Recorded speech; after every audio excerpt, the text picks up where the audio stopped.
வணக்கம் நண்பா, நான் உங்கள் தமிழ். இன்றைக்கி நம்ம இந்த வீடியோவில் ஒரு சூப்பரான புது ஜாப் நோட்டிஃபிகேஷன் பற்றி தான் பார்க்க போகிறோம். ஸோ வீடியோக்குள்ளே போகிறதுக்கு முன்னாடி தயவுசெய்து வீடியோ ஸ்கிப் பண்ணாதீங்க. ஏன்னா நீங்கள் ஸ்கிப் பண்ணுற ஒவ்வொரு செகண்ட்லேயும் ஒவ்வொரு முக்கியமான விஷயம் இருக்கக்கூடும். நீங்கள் அதை மிஸ் பண்ணிட்டீங்கன்னா அந்த ஜாப்க்கான நீங்கள் எலிஜிபிள் இல்லாமல் அப்ளிகேஷன் ரிஜெக்ட் ஆக கூட நீங்கள் வாய்ப்பு இருக்குது. ஸோ வீடியோக்குள்ளே போகிற முன்னாடி சேனலை சப்ஸ்கிரைப் பண்ணிக்கங்க, பக்கத்தில் இருக்க பெல் ஐக்கனை கிளிக் பண்ணிங்க. அப்போனா நான் போடுற வீடியோ உடனுக்குடனே அந்தந்த டைமுக்கு அப்ளிகேஷன் டைம் டேட் முடிகிறதுக்குள்ளே உங்களுக்கு வந்து சேரும். ஸோ என்ன நோட்டிஃபிகேஷன் பார்த்தீங்கன்னா, என்ஐ ஏவியேஷன் சர்வீஸ்லேருந்து ஜாப் நோட்டிஃபிகேஷன் விட்ருக்காங்க. ஸோ ஃபஸ்ட்டு என்ன ஜாப்னு பார்த்தீங்கன்னா, கஸ்டமர் சர்வீஸ் தான் விட்ருக்காங்க. இதுக்கு வந்து எஜுகேஷன் குவாலிஃபிகேஷன் வந்து 12th. சேலரி வந்து அப்ராக்சிமேட்லியாக 14,000 to 28,000. சேலரி கண்டிப்பாக 8th பே ஸ்கேல்லாம் வந்து இன்க்ரீஸ் ஆகும்.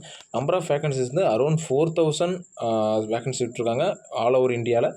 எப்படி அப்ளை பண்ணுறது, இன்னும் டீட்டெயில்ஸ்லாம் அது கண்டிப்பாக ஃபுல்லாக கொடுத்துருக்காங்க. ஸோ அது தேவைன்னா கண்டிப்பாக நான் இன்னொரு வீடியோ போடுறேன், நீங்கள் வேணும்னா கமெண்ட் பண்ணுங்கள். அதை டீட்டெயில் நீங்கள் ஸ்க்ரோல் பண்ணிட்டு வந்தீங்கன்னா என்னென்ன டாக்குமெண்ட்ஸ் தேவைன்னு கொடுத்துருப்பாங்க, எப்படி அப்ளை பண்ணுறதுன்ற டீட்டெயில் கொடுத்துருக்காங்க. நல்லா எலாபரேட்டாக கொடுத்துருக்காங்க. ஸோ ஸ்டெப்ஸ் என்னென்ன, அது அப்ளிகேஷன் எப்படி போடுறது, எப்போ எந்தெந்த கேட்டகரிலாம் உங்களுக்கு எந்தெந்த கேட்டகரியில் அப்ளிகேஷன் ரிஜெக்ட் ஆகக்கூடும், நீங்கள் அதுவும் கொடுத்துருக்காங்க. உங்களுக்கு நீங்கள் பார்த்து அப்ளை பண்ணுறது சூப்பராக நல்லா ஈஸியாக இருக்குது. ஸோ அப்ளிகேஷன் ஃபீஸ் வந்து கொடுத்துருக்காங்க, மோட் ஆஃப் பேமெண்ட் கொடுத்துருக்காங்க. Application fees and mode of payment தான் ஆன்லைன் தான். ஸோ ஃபீஸ் வந்து கஸ்டமர் சர்வீஸ் ஏஜென்ட்டுக்கு 4,000 + GST கொடுத்துருக்காங்க. இது வந்து SC/STக்கு உமன்ஸ்க்கு தனித்தனி கிடையாது, எல்லா கேட்டகரிக்கும் இது வந்து சேம் தான் கொடுத்துருக்காங்க. பாருங்க, application fee will remain same for all candidates include those belong to reserves categories such as SC, ST, OBC and EWS. SC, ST, OBCக்கு கூட சேம் ஃபீஸ் தான், தனித்தனியாக எக்ஸம்ஷன்ஸ் கிடையாது. So examination fee once paid will not be refund கொடுத்துருக்காங்க, refund கிடையாது. So அது எல்லாத்தையும் பார்த்துங்க.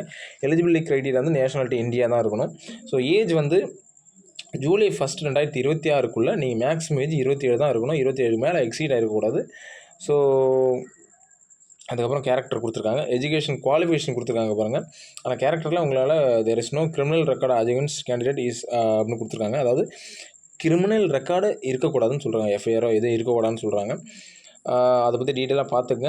எஜுகேஷன் குவாலிஃபிகேஷன் கொடுத்துருக்காங்க பாருங்கள். 10+2 பாஸ் பண்ணியிருக்கணும்னு சொல்கிறாங்க. நெக்ஸ்ட் வந்து இம்பார்ட்டன்ட் டேட் கொடுத்துருக்காங்க. எக்ஸாமினேஷன் இன்ஃபர்மேஷன் வந்து 6 ஜனவரி 2026 வந்து ஆன்லைன் அப்ளிகேஷன் ஓப்பன் ஆகுது. க்ளோசிங் டேட் வந்து 15 ஏப்ரல் 2026. எக்ஸாமினேஷன் டேட் வந்து கண்டிப்பாக சீக்கிரம் விட்டுருவாங்கன்னு சொல்கிறாங்க. ஸோ மோட் ஆஃப் எக்ஸாமினேஷன் வந்து கம்ப்யூட்டர் பேஸ்ட் டெஸ்ட் தான், அதில் எந்த மாற்றமும் கிடையாது. சிலபஸ் ஆஃப் எக்ஸாமினேஷன் வந்து டோட்டல் 100 மார்க்ஸு. அதில் வந்து 25 இன்டெலிஜென்ஸ் அண்ட் ரீசனிங், அதாவது ரீசனிங் நம்ம நார்மலாக எக்ஸாம் படிச்சிருந்தேன், உங்களுக்கு கண்டிப்பாக தெரிஞ்சிருக்க வாய்ப்பு இருக்குது. நியூமெரிக்கல் ஆப்டிடியூட் வந்து 25 கொஸ்டின், ஜென்ரல் இங்கிலீஷ் வந்து 25, ஜென்ரல் அவேர்னஸ் 25 கொடுத்துருக்காங்க. டோட்டலாக 100 கொஸ்டின்ஸு. அதுக்கான சிலபஸ் கொடுத்துருக்காங்க.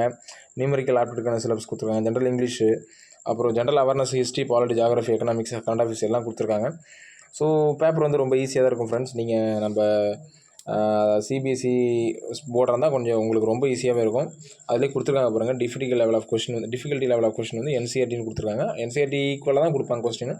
மீடியம் ஆஃப் எக்ஸாமினேஷன் கொடுத்துருக்காங்க பாருங்கள். ஹிந்தி அண்ட் இங்கிலீஷில் மட்டும், ரீஜனல் லாங்குவேஜில் கிடையாது, தெளிவாக கொடுத்துருக்காங்க. எக்ஸாமினேஷன் ஸ்கீம் வந்து ஹிந்தி அண்ட் இங்கிலீஷில் மட்டும்தான் இருக்கும்.